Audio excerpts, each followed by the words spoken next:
తెలుసు లక్ష్మి, నిన్ను వదిలి ఉండలేనని నాకు ఎలా అనిపిస్తుందో నీకు కూడా అలాగే అనిపిస్తుందని నాకు తెలుసు లక్ష్మి.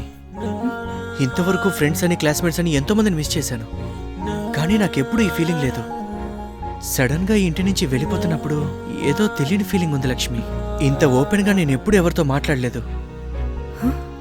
ఇంత తొందరగా నేను ఏ విషయం కూడా డిసైడ్ చేయలేదు. నేను నీకు స్ట్రైట్గా చెప్పేస్తున్నాను. నిన్ను హలో, ఇదిగో మీ ఛార్జర్.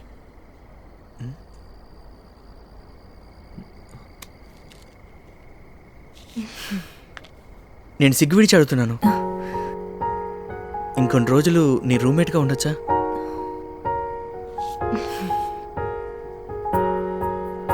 రేపు కమలా అంటే ఇంట్లో ఉండలేదు. అక్కినేని శ్రీని అంకుల్కి కీసిచ్చి వెళ్ళిపోండి.